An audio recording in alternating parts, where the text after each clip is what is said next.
the good thing about Apple is that we can go up. They buy in their stock, and instead of owning 5.6%, they got about 15,700,000,000 and some million shares outstanding. They get down to 15.25 billion without us doing anything. We got 6%. So we can't own more than 100% of the BNSF. We can't own more than 100% of Garanimals or See's Candy. And it'd be nice. We'd love to own 200%, but that just isn't doable. But they're all the same. They're good businesses. And to think that our criteria for Apple is different than the other businesses we own. It just happens to be a better business than any we own.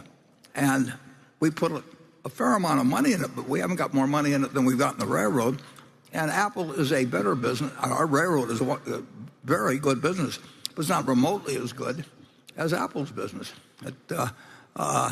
Apple, has a position with consumers where they're paying,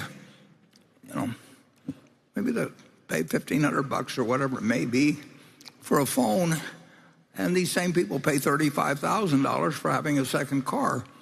And if they had to give up a second car or give up their iPhone, they'd give up their second car. I mean, it's an extraordinary product. We don't have anything like that we own 100% of, but we're very, very, very happy to have 5.6 or whatever it may be percent, and we're delighted every 1/10% that goes up. That's like adding $100 million to our earnings. I mean, our share of the earnings, and they use the earnings to buy out our partners, which we're glad to see them sell out too. The index funds have to sell if they bring the number of shares down. Yeah, I would like to add one thing about Ben Graham. Ben Graham did all kinds of things for me, and he never expected one thing in return. I mean, just, you name it, and he did it. And there wasn't any hidden, a hint, I should say, of anything he expected in return. And I checked. He wrote a book in 1949 that, in a sense, said to me in very persuasive terms that what I'd been spending the previous 8 or 9 years working at and loving was all wrong.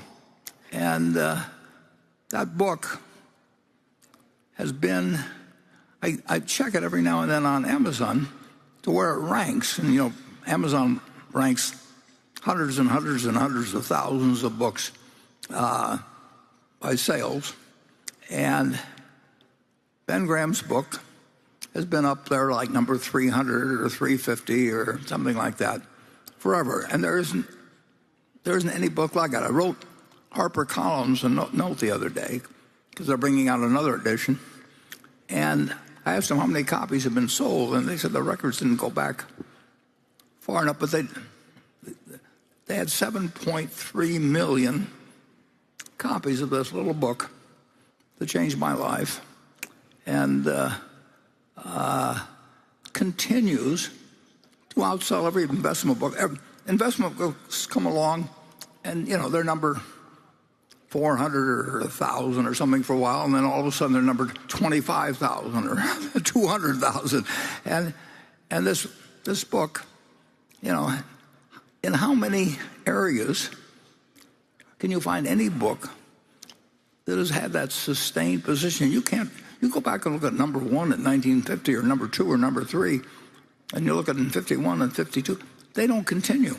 I mean, they just don't continue. Cookbooks, maybe 1 or 2 of them last for a while, but there is nothing. And this book lives on, and everybody keeps bringing out new books and saying a lot of other things, but they aren't saying anything that's as important as what he said in 1949 in this relatively thin little book. Now, our vision for Berkshire is exactly what we said today. We want it to be a company that is owned by its shareholders and behaves in a way that society is happy that it exists and not unhappy. And we we'll have unlimited capital, we'll get lots of talent, and we've got a base that can't be beat, and there's no reason why it can't be perpetuated, just like Ben's book, and maybe be an example to other people. And if so, we'll be very happy. Elon Musk overestimates himself, but he is very talented. So he's overestimating somebody who doesn't need to overestimate to be very talented. Elon he's a brilliant guy, and I would say that he might score over 170, but he he dreams about things, and his dreams have got a foundation. He would not have achieved what he has in life if he hadn't tried for unreasonably extreme objectives. He likes taking on the impossible job and doing it. We're different. Warren and I are looking for the easy job that we can identify. Yeah. If we can do it playing tic-tac-toe, we'll do it, I mean, there's going to be plenty of opportunities. And part of the reason there are going to be plenty of opportunities, the tech doesn't make any difference or any of that. I mean, if you look at how the world's changed in the years since 1942 when I started, you'd say, well, how does a kid that doesn't know anything about airplanes, that doesn't know anything about engines and cars, and doesn't know anything about electricity and all that? But that really isn't that's not the world changing or new things coming along don't take away the opportunities. What gives you opportunities is other people doing dumb things. And it's that. And I would say that, well, the 58 years we've been running Berkshire, I would say there's been a great increase in the number of people doing dumb things, and they do big dumb things, and the reason they do it to some extent is because they can get money from other people so much easier than when we started. So you could start 10 or 15 dumb insurance companies in the last 10 years, and you could become rich if you were adroit at it, whether the business succeeded or not, and the underwriters got paid, and the lawyers got paid. And that creates, if that's done on a large scale, which it couldn't be done 58 years ago, you couldn't get the money to do some of the dumb things that we wanted to do, fortunately. So I think that investing has disappeared so much from this huge capitalistic market that anybody can play in, but that the big money is in selling other people ideas. It isn't outperforming. And I think if you don't run too much money, which we do, but if you're running small amounts of money, I think the opportunities will be greater. But then Charlie and I have always differed on this subject. He likes to tell me how gloomy the world is, and I like to tell him we'll find something. And so far we've both been kind of right. The world is overwhelmingly short-term focused.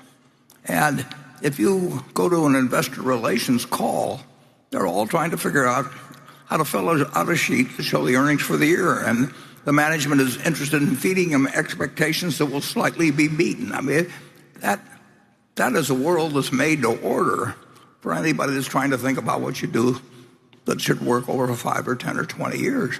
And I just think that I would love to be born today and go out with not too much money and hopefully turn it into a lot of money. And Charlie would too, actually. He just he would find something to do, I will just guarantee you. And it wouldn't be exactly the same as before, but he would have a big, big, big pile. I would not like the thrill of losing my big pile into a small pile.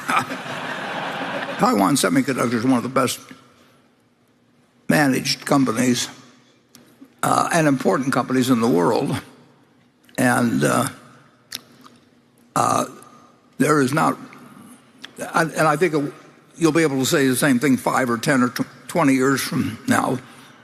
I don't like its location, and I've reevaluated that. I mean, I don't think it should be any place but Taiwan, although they will be obviously opening up chip capacity in this country. And actually, one of our subsidiaries that we got in Allegheny is participating in their Arizona construction activities. But it's a question of, we would rather have the same kind of company, and there's nobody in the chip company, there's no in the chip industry that's in their league, at least in my view. And the man that is a 91-year-old or so that connected with it, that I think I played bridge with, and in Albuquerque, and marvelous people, marvelous company. But I'd rather find marvelous people. I won't find it in the chip industry, but marvelous people and marvelous competitive position and everything. I'd rather find it in the United States. I feel better about the capital that we've got deployed in Japan than in Taiwan. I wish it weren't so, but I think that's a reality, and I've reevaluated that in the light of certain things that were going on. Well, we make bad investment decisions plenty of times. I make more than Charlie because I like to think it's because I make more decisions, but probably my batting average is worse. But I can't recall any time in the history of Berkshire that we made an emotional decision. That, I know the movie had Jamie Lee in there, but that was for laughs. I mean, Jamie Lee, she's good, but she's not good enough to get me or Charlie to make an emotional decision. But have we ever made an emotional decision? No. Oh, yeah. That's in business we're talking about. Yeah. No, you don't want to be a no-emotion person in all of your life, but you definitely want to be a no-emotion person in making an investment or business decision.